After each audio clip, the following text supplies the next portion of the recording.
Welcome to the Ohio Family Engagement Leadership Summit. I hope you've been with us throughout the day here, but if not, you are jumping in to a really great time. We are going to host a panel with some family members today, and I am going to introduce us all really quick. This, like I said, is a panel discussion with family leaders about family, school, community partnerships.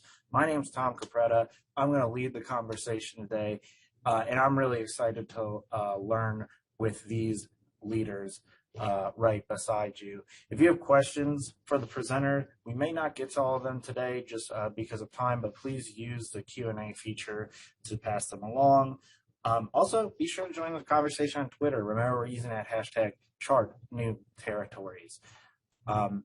So before we get too far into things, I'm going to allow our distinguished panelists here a chance to introduce themselves because they might be the best people to do it. Feel free to say hello in the chat, and we'll lead off with one of our parent leaders, Heather Hetchler.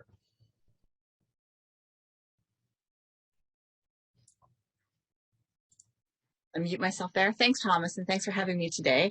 I'm Heather Hetchler, and I am from Olmsted Township. My husband, Andrew, and I are a blended family of 8. So when we married, our children ranged in ages from 3 to 9. Yes, we had a lot of kiddos in basically the same age group, and now they are 17 to 23. So we have 2 in college, one that just graduated college, one that went right into the workforce, one that's taking a gap year, and then a senior in high school. And I am so grateful to be a parent advocate here and to also work in my professional to advocate for families, non-traditional families. So thanks for having me. Thanks for being here. And I'm going to pass it right along now to Brittany DeBro to introduce yourself, please.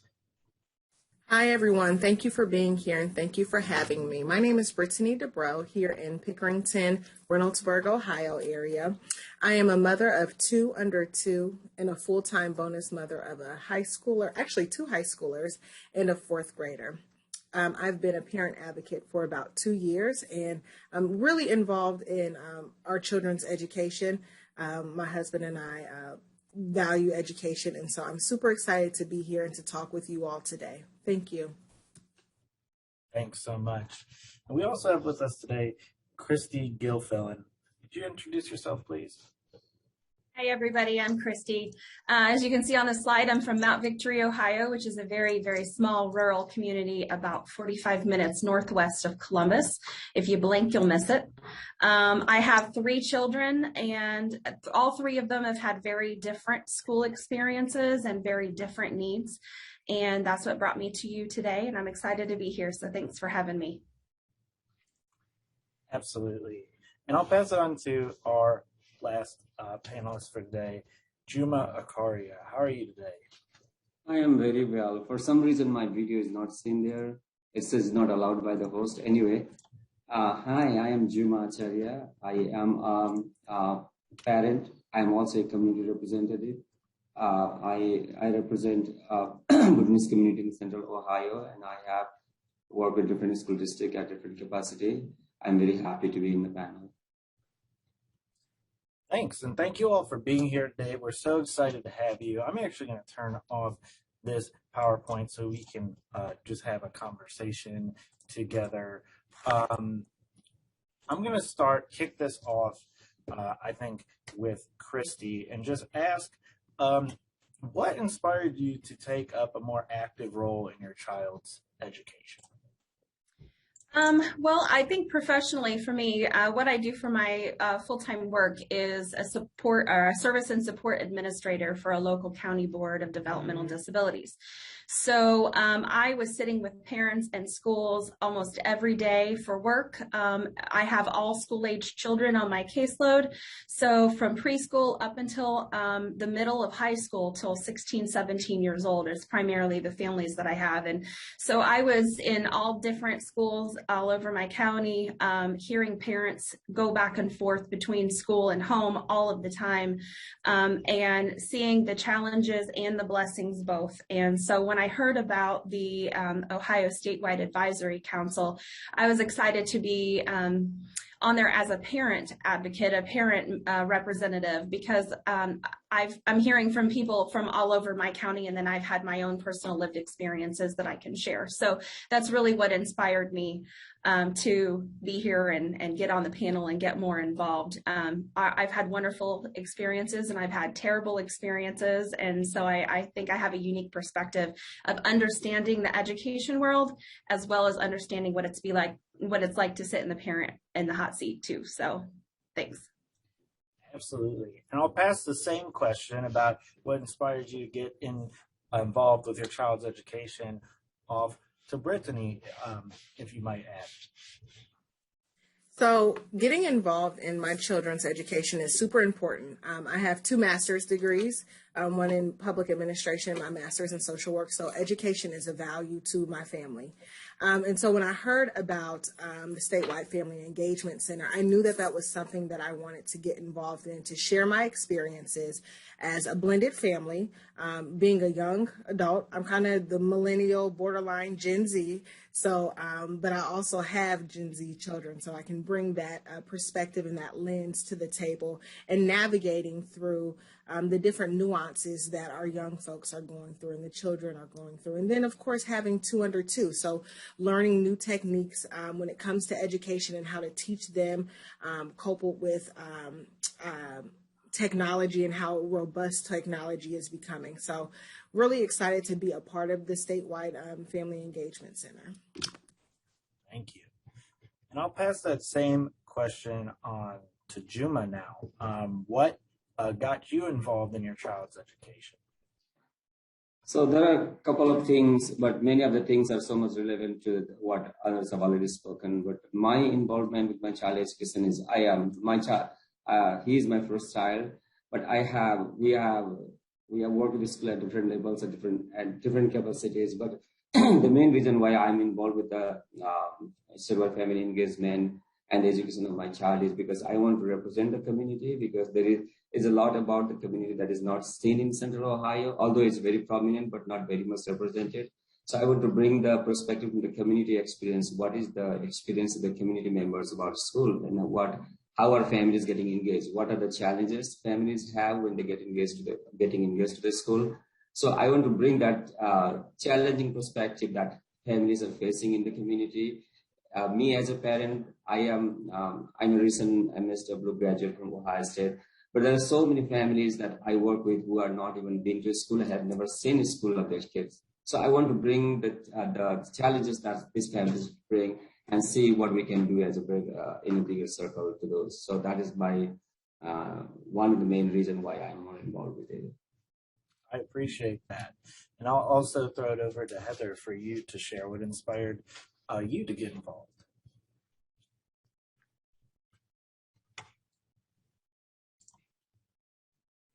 Sorry, I have to unmute myself. I apologize for that.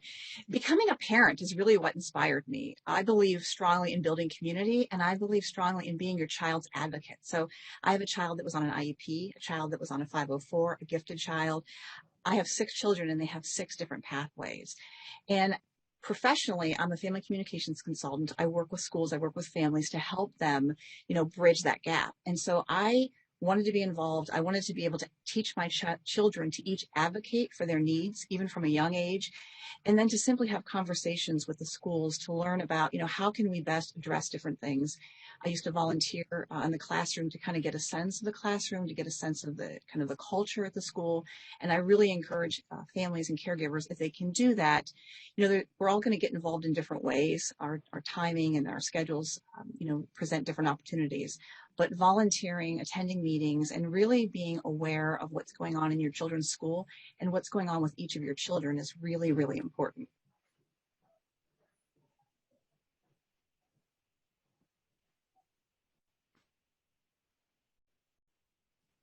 Thomas, you're on mute. Thank you. We'll get it one day when the pandemic overs. I appreciate you all for that help. The thing obviously there's a common strand of caring for our children and wanting to uh, be involved there. But I also heard like multiple different things. Like some people were just around schools and kind of thought they knew how they could navigate that better. Someone here was focused on being a bridge between the community.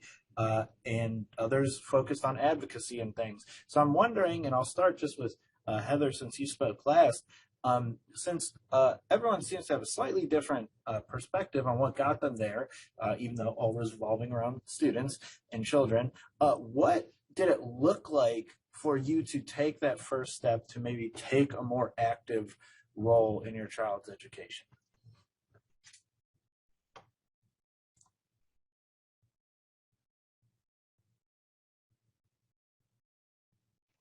Thomas, are you speaking to me? Yes. Okay, I apologize. I lost connection for a while, so I want to apologize for that. I think you were asking about obstacles or how did I start doing that? Yeah, and how about you? You do those both together. What did it start look like, and did you face some structures or obstacles getting there? So without going into too much detail, being a blended family, two of my stepdaughters have been through some traumatic experiences in their life. And so school feels a little bit different. Assignments feel a little bit different. And I remember my stepdaughter coming home after a Mother's Day assignment in tears because she didn't have her mom to give the gift to. She didn't want to make and she got punished for refusing to participate. Now, I know that the teacher didn't understand what was going on, and I understand that my stepdaughter didn't have the words to articulate her pain. So I simply sent a note to the teacher. We had a discussion. She ended up excusing my stepdaughter from some different activities that might involve mom. And she developed an empathetic heart towards those types of exercises. And as I started to engage with teachers and, sent out notes when different, things would come up with my children in different ways, I found that they were very open and they were very thankful the way I shared. So I always went directly to the teacher. And then because I have a background in training and I do workshops, I also started doing some training and workshops in the schools. So I would present at some of the teacher meetings. I presented to our whole district, and I've had meetings one-on-one with some of the parents just to help to teach them how to advocate for their student. Thank you for sharing that valuable perspective. I'll pass off the same question. We're talking about what it looked like when you got started and what some of those obstacles might have been. And I'll pass it now to Christy. For me, I first got started with my daughter's education. My oldest child was in maybe first or second grade. I was a stay-at-home mom at the time, and I just started simply volunteering in the classroom. I was a class mom for a little bit, there for all of the parties. Would do some of the menial work that the teacher didn't have time for, like ripping the pages out of workbooks and stapling packets together and things like that, just to genuinely be in the school and know what my daughter was doing and what her friends were like, and get to know the teacher a little bit better. And it sort of just evolved from there. I really started talking more with the administration when I got the job as a SSA at the local county board. But as a parent, I learned quickly when my daughter started really struggling in that first or second grade area that she had a learning disability. And so I was advocating for her to be tested by the school psychiatrist to see if there was something that they could do. Could they put her on an IEP? I knew nothing about an IEP. I'd never even heard the acronym ETR, which is the evaluation to determine whether your child qualifies for special education or not. I didn't know what to ask. I just went in there as a family member who was concerned about my child's education and said, please help me. I don't know what to do. So really all that was, it was relationship building at first. It was just getting to know the teacher and building a personal relationship with her where I could tell her my heart and she could tell me what was going on with my child in the classroom when I wasn't there and what she was seeing. And I think that's just really the first step to connecting with your school, is just be a real person and not a mean mom, and understand that that teacher is coming from somewhere else that you are, and work together as a team with that person to do the best you can for your kid, because ultimately you're all on the same team. Thank you. Absolutely. And we are all on the same team. So I appreciate that perspective. I'll pass it now back to Brittany about any obstacles or barriers you faced getting involved and how that looked for you. So, yes, thank you for the question. So, when my husband and I got together, I didn't have any children. So, my first involvement was with my bonus children. And at that time, they were I think the oldest was maybe in the fourth or fifth grade. And so, I had some challenges as being a stepmother and engaging with the schools and helping the schools understand that stepmoms do have a role, and what my role was in my stepchildren's education. So we did a lot of learning at home. And so as soon as I was involved in my stepchildren's life, they could see the increase in their learning patterns. And then my husband would invite me to parent-teacher conference. And obviously at this time, we didn't get married right off the bat, even though he should have. But that gap time, I was, considered his girlfriend, significant other. But I still was very involved. So we did learning at home, and then I would be present at parent-teacher conferences with my husband. And so from that point, we were able to work with the teachers to help them understand what my role was. And then they were able to then work with the kids more to provide extra learning for them. And kind of like Christy, I found ways to get involved in the school in the early stages of us being together. I started the Girl Scout troop at the school. So that allowed me to build relationships with the principal and other teachers who wanted to engage. And then when we moved to our new school district here in Pickerington, I joined the PTO. And so giving back to the school, having my face shown in the school, letting the teachers know that I am here as an advocate for my son, but also love the school and want to give back to the school. Thank you. Thanks for sharing. And I'll pass right along here to Juma. Did you face any barriers getting involved in the school at first? And what did that look like for you?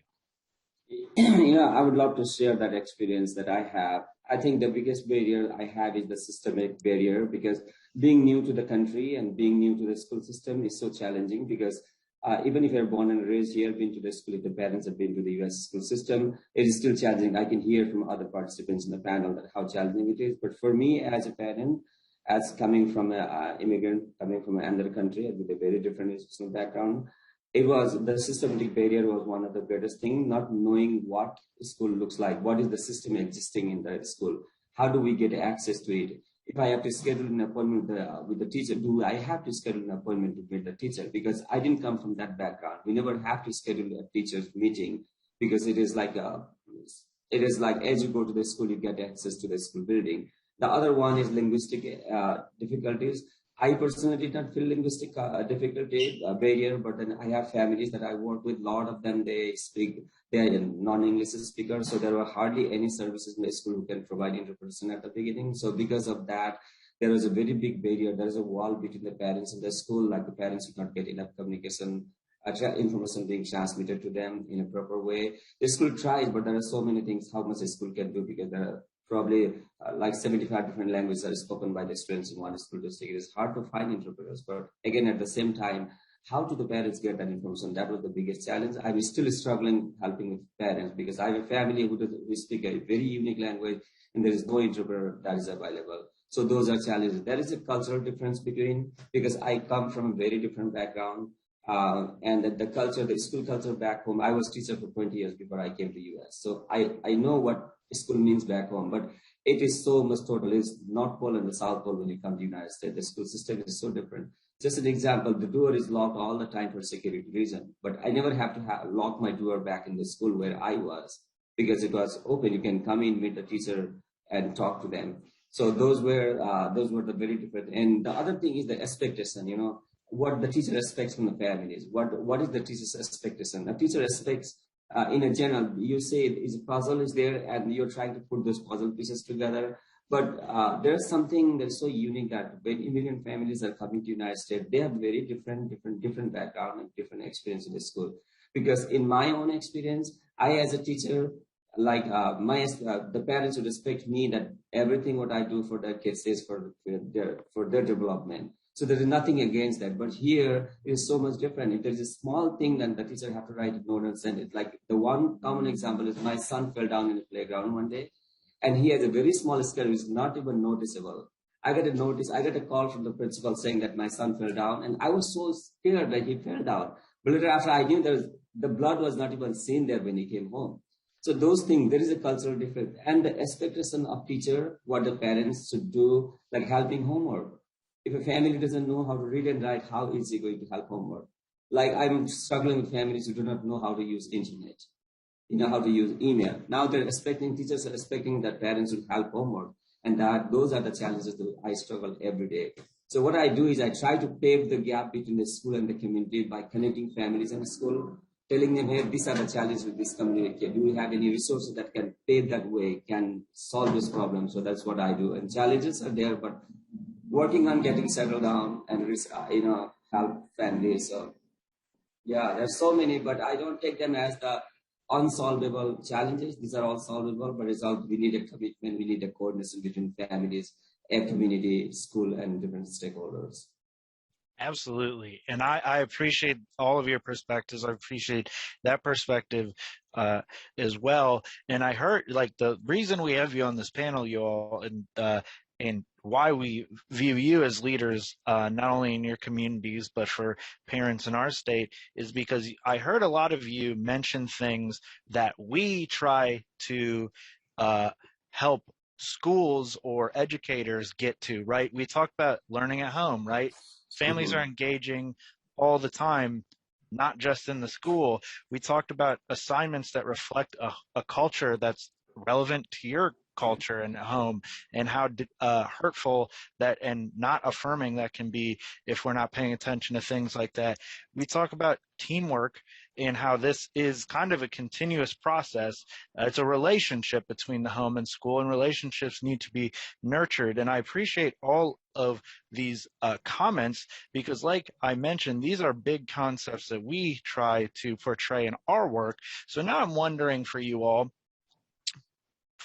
kind of put the shoe on the other foot and consider advice that you would provide to schools, school districts, educators, to help facilitate this relationship. You just told us a lot about how you nurture this relationship. What advice would you have for those in schools to nurture those relationships? And I'll pass it right back to Juma to kick us off here. Sure.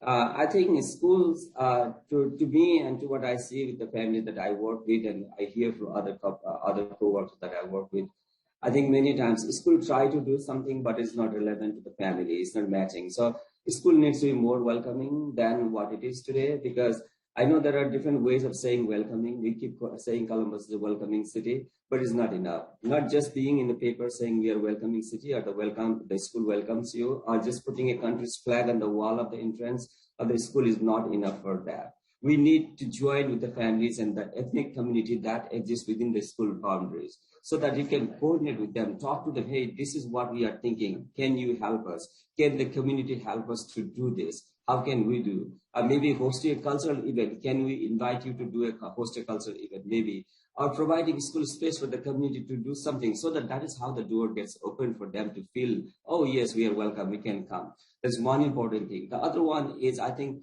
there is a need of outreach by the school district to the communities, because all communities are not alike. They're all different. They have all different backgrounds. The way how community get access to school or get connected to school, there is a different stories. There is a very bad stories behind and a very good story. So how the school can plan, the district can plan. One school building cannot do it, but it has to be a group. The district has to have a policy how to reach out to the hard to reach communities. Like, we cannot just say, oh, we have a big ELL population in the district and we're trying our best. That is just in paper. We have to do practically. We have family engagement centers in the schools. That has to be very actively worked on, reaching out to the communities. I think social workers enough cannot just reach to the family. We target to the students who are having challenges, but we need to reach out to the families directly. I think that is what I feel. I know we work with a couple of districts that we are saying they have a big welcome banner and right in the entrance it says Namaste in Nepali, in Urdu, in English, and different languages. But how about if that parent doesn't even read that Nepali? Where is the sense of welcoming? So we have to create that awareness among the community and see how you can bring the stakeholder from that particular community, from different diverse communities, to see what should be more inclusive environment for families to get more engaged, so that kids feel welcome, parents feel welcome, school can do what they like to do, and we will have a healthy school environment. Thank you for that. Great advice to our school communities. I'm going to pass the same question over to Heather. What advice do you have for schools to kind of help out on their side of the relationship? Thank you, Thomas. So to piggyback a little bit on what Juma said, I think that there's a lot of resources to the Ohio Family Engagement Center that they can take and direct to their schools. We don't have to recreate the wheel. There's a lot of resources right here that we can use for programming, whether it's in our PTA meetings, whether it's, in our school meetings. And I think that it's important to recognize cultural differences. It's also really important to recognize differences in family structures. Not every family is a traditional family. We have grandparents raising grandkids, we have single parents, we have blended families, we have a whole mix of different types of families, and we have to speak to them, whether it's in having our forms reflect that differences, whether it's in having different kinds of meetings so that single parents can attend. Maybe we have to have meetings both in person or virtually. And we need to create that welcoming, like our posters, our wording. It has to reflect the fact that we are inclusive. And I think doing things like this in the school, having a topic and then inviting a panel, inviting a parent in a blended family, inviting a grandparent, inviting a single parent, inviting someone from different parts of the community to share their perspective on different topics, and understanding the voices in our community, the voices in our schools, so that we can come together and work together. I am a firm believer that there is no bad child. There are children that have been through really bad circumstances, and we need to be able to hear their pain and hear their hurt and understand that there is so much trauma that some of these children are navigating, and they don't have words to articulate it, and their behavior is saying it in the classroom. And so understanding how to work with their families and work with these children is key. Thank you. I will pass it now to Brittany for the same question. What advice do you have? Thank you, Thomas. Heather hit it right on the nail. We're both kind of blended. We're both come from the blended family. So to schools, making sure that they alter their lens and realize that not one family looks the same, and how we can provide learning materials that are inclusive of all families, down to the reading materials that are being assigned, what's provided in the classroom is definitely necessary in order for kids to thrive in the classroom. If they see teachers and administrators that look like them, but also having materials that represent what their family life looks like, they're going to be more willing to engage in the classroom, and giving that grace, because trauma is real. Adults still deal with trauma and have struggles with their own mental illness. And so our children, like Heather said, don't have the words to articulate what they're going through. So we just can't shun out our children and label them as bad or having behavioral issues. We need to go beneath the surface, look beneath the surface, and see what is going on and what can the school provide, if that's more social workers or finding other resources for the families. Thank you. Thank you. And I'll leave, that will leave Christy for our last piece of advice for all these school leaders in here today. Boy, the comments that we've heard so far are just so good. I don't know what I could add to that, because everything that you guys have said just goes so well from K through 12 in all families and all situations and everywhere in the state of Ohio. But I guess one thing that I could add is from uniquely a perspective of kids that have learning or emotional or behavioral challenges.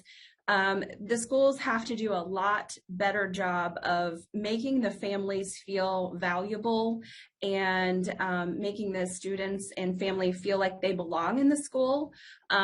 It's not that the child is a problem for the teacher or for the administration, but they're a team member and saying, I'm here to support you. Let's brainstorm and figure things out.